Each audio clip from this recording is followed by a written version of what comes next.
आप देख रहे हैं अल्फा डिफेंस हिंदी में आपका स्वागत है। आप हमें ज्वाइन कर सकते हैं सोशल मीडिया पर, फेसबुक, इंस्टाग्राम, ट्विटर और इंग्लिश व्यूअर्स हमें ज्वाइन कर सकते हैं अल्फा डिफेंस इंग्लिश पर। आइए शुरू करते हैं आज का वीडियो।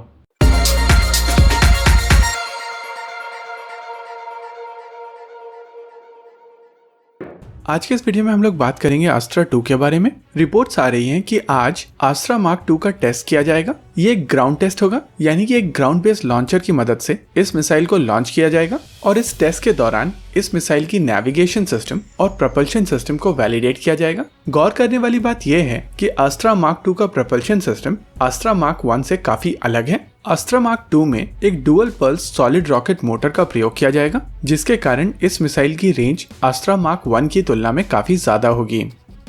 सॉलिड रॉकेट मोटर्स के साथ में जो सबसे बड़ी परेशानी है वो है इनकी लगातार जलते रहने की कैपेबिलिटी। ये मोटर एक बार स्टार्ट हो जाती हैं, उसके बाद तब तक जलती रहती हैं जब तक इनका पूरा फ्यूल खत्म नहीं हो जाता, जिसके वजह से इस तरीके की मिसाइल्स तब भी थ्रस्ट जनरेट करती रहती हैं जब थ्रस्ट की आवश्यकता नहीं होती है और ऐसे में फ्यूल वेस्ट हो जाता है। इस चीज को ओवरकम करने के लिए डुअल पल्स का प्रयोग किया जाता है। डुअल पल्स वाले सिस्टम्स में इस मिसाइल की पहली पल्स इस मिसाइल को अपनी मैक्सिमम वेलोसिटी तक ले जाकर जलकर खत्म हो जाती है और ये मिसाइल आगे बढ़ती चली जाती है उस मोमेंटम में जो इस पल्स ने जनरेट किया है। गौर करने वाली बात यह है कि इस समय इस मिसाइल के पीछे कोई भी थ्रस्ट नहीं है, ये केवल अपने मोमेंटम में आगे बढ़ती चली जा रही है और एक बार जब इसकी स्पीड कम होने लगती है या फिर इस मिसाइल को थ्रस्ट की आवश्यकता होती है तो दूसरी पल्स ऑन हो जाती है और इसको थ्रस्ट मिलना शुरू हो जाता है। इस तरीके के अप्रोच के कारण इस मिसाइल का नो एस्केप जोन काफी ज्यादा बढ़ जाएगा,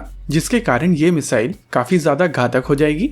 वैसे प्रपल्शन और नेविगेशन के वेरिफिकेशन के बाद में इस मिसाइल सिस्टम को फाइटर जेट से टेस्ट किया जाएगा और रिपोर्ट्स के हिसाब से इन टेस्ट के लिए फाइटर जेट्स ऑलरेडी मॉडिफाई कर लिए गए हैं, यानी कि इस मिसाइल सिस्टम की टेस्टिंग स्टेज काफी ज्यादा छोटी होने वाली है। इंटरेस्टिंग चीज ये है कि इस मिसाइल सिस्टम में देश में निर्मित एक्टिव इलेक्ट्रॉनिकली स्कैन्ड अरे रेडार वाला सीकर लगेगा। शुरुआती अस्त्रा मिसाइल्स में रशियन सीकर लगाया गया था, लेकिन डीआरडीओ की तरफ से एक्टिव इलेक्ट्रॉनिकली स्कैन्ड अरे रेडार वाला सीकर बना लिया गया है और अब ये सीकर दोनों अस्त्रा मार्क 1 और अस्त्रा मार्क 2 में जाएगा। जो एक और मिसाइल की बात चल रही है उसको कई लोगों ने अस्त्रा मार्क 3 कहना शुरू कर दिया है। ये missile system solid fuel ducted ramjet propulsion technique पर बेस्ड होगा और माना जा रहा है कि 2025 तक ये सिस्टम बनकर तैयार हो जाएगा। Solid fuel ducted ramjet technology कुछ उस तरीके की टेक्नोलॉजी है जैसा प्रोपल्शन सिस्टम मीटियोर में यूज किया जाता है और इस प्रोपल्शन सिस्टम पर जो मिसाइल बनाई जाएगी उसकी रेंज अस्त्रा मार्क 2 से दुगनी होगी। माना जा रहा है कि अस्त्रा मार्क 1 की रेंज 110 किलोमीटर तक की है और अस्त्रा मार्क 2 की रेंज 160 किलोमीटर के आसपास होने वाली है। अब बात कर लेते हैं अपने दूसरे टॉपिक के बारे में। डीआरडीओ की तरफ से भारतीय थल सेना को 2 क्रू वाला टैंक ऑफर किया जा रहा है। ये काफी इंटरेस्टिंग कॉन्सेप्ट है। अभी तक वर्ल्ड में जितने भी टैंक्स हैं वो या तो 4 क्रू वाले टैंक हैं या 3 क्रू वाले टैंक हैं। 4 क्रू वाले टैंक्स में मैनुअल लोडिंग का प्रयोग किया जाता है, जिस वजह से इस तरीके के टैंक्स में कमांडर, गनर और ड्राइवर के अलावा एक लोडर भी होता है।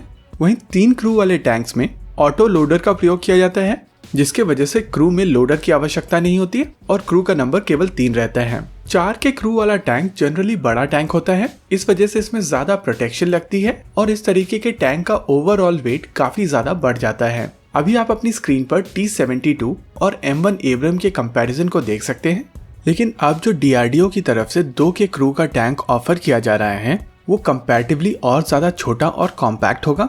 इंटरेस्टिंग चीज ये है कि इसमें जो 2 का क्रू होगा ये दोनों लोग जैसे कि एयरक्राफ्ट में पायलट और को पायलट हर तरीके का फंक्शन करने में सक्षम होते हैं, इस टैंक में ये क्रू भी एक दूसरे का फंक्शन करने में सक्षम होंगे। और क्योंकि इस टैंक में केवल 2 का क्रू होगा उसका मतलब है कि इस टैंक में ज्यादातर ऑपरेशंस ऑटोनोमस होंगे।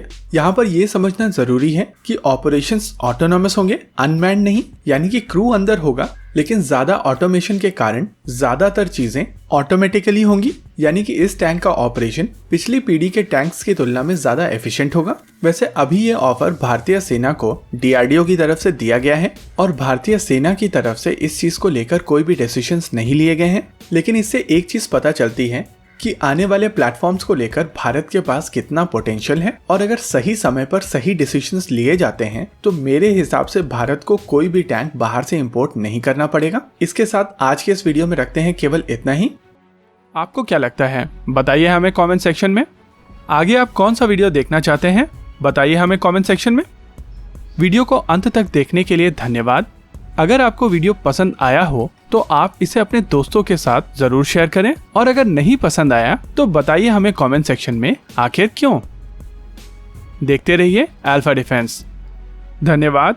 जय हिंद।